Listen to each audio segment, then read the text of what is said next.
বন্ধুরা, তো আপনারা সবাই যে আরজিকরের যে ঘটনাটি ঘটেছিল আমাদের বোনের সাথে, তো সেটা সবাই নিশ্চয়ই আপনারা জানেন। তো আজকে আমি যেটা কথা বলবো সেটা হচ্ছে তিলোত্তমার বা আমাদের অভয়ার বাবা মার ব্যাপারে। আজকে অনেক দিন ধরে ওনারা এদিক ওদিক করছেন, অনেক আমরা অনেক নিউজ চ্যানেলকে ইন্টারভিউ দিচ্ছেন, অনেক নিউজ চ্যানেল যাচ্ছে, অনেক political persons are visited to them. তো আমার আমি একটি জিনিস দেখছি যে আজকে ওনারা যখন হঠাৎ করে এই ডিসিশনটা নিয়েছেন যে ওনারা বিধানসভা ভোটে আহ, ওনারা লড়বেন, মানে অভয়ার মা উনি দাঁড়াবেন ভোটে। তো আমি বুঝতে পারছি না এটাতে কার কি প্রবলেম হতে পারে। কি প্রবলেম?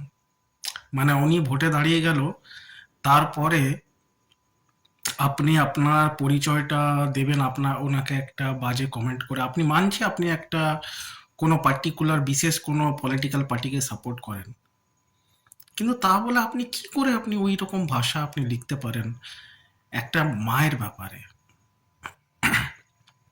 যে নিজের বা একটা মা বাবার ব্যাপারে যে নিজের মেয়েকে হারিয়েছে,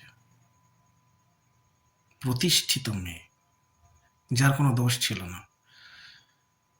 আর আপনারা ওরকম ভাবে আজে বাজে লিখছেন, এতে আপনি আপনার পিতৃ পরিচয় দিচ্ছেন। আপনি আপনার আপনি কোন ফ্যামিলি থেকে বিলং করেন সেটার পরিচয় দিচ্ছেন। আপনারা লিখতেই পারেন, সেটা আপনাদের ব্যক্তিগত ব্যাপার, কিন্তু সব জায়গায় সব কিছু মানায় না।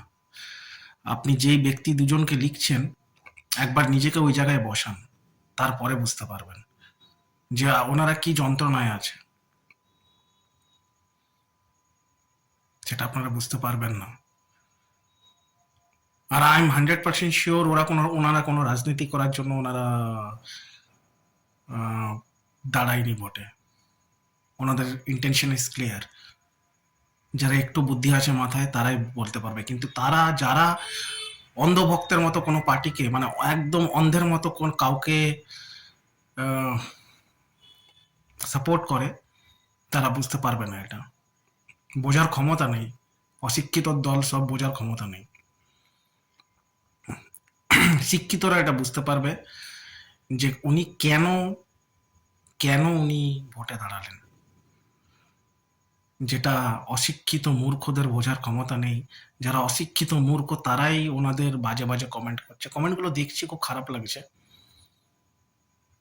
যে লেখাগুলো লিখছেন, আপনাদের পরিচয়, ওটা আপনাদের পরিচয়টা দিচ্ছেন যে আপনারা কোন ফ্যামিলি থেকে বিলংস করেন, কোথা থেকে, মানে আপনার বাবার পরিচয়, আপনার মায়ের পরিচয়, এগুলোই দিচ্ছেন। কিন্তু তাতে ওনাদের কিচ্ছু এসে যায় না। ওনারা যে এই লড়াই, ওনারা ডাইরেক্ট ময়দানে নেমে লড়াই করবে এবার। তাতে যদি ওনাদের একটু মনে শান্তি আসে তা আসবে। কিন্তু আপনারা যারা শুধু রাজনৈতিক স্বার্থে যারা ওনাদের বাজে বাজে কমেন্ট করছেন, আমি চাই আপনাদের ফ্যামিলিতেও ওরকম একটা ঘটনা ঘটুক। তবে গিয়ে আপনারা বুঝতে পারবেন ওনাদের মানে পেনটা কি। যাই হোক, আপনাদের ওই কমেন্টে ওনাদের কোনো আসে যায় না। আর ওনারা পানিহাটি থেকে দাঁড়াচ্ছেন, আর আমি চাই যে ওনারা জিতুক। আর আমি এটুকুও জানি ওনারা জিতবে না।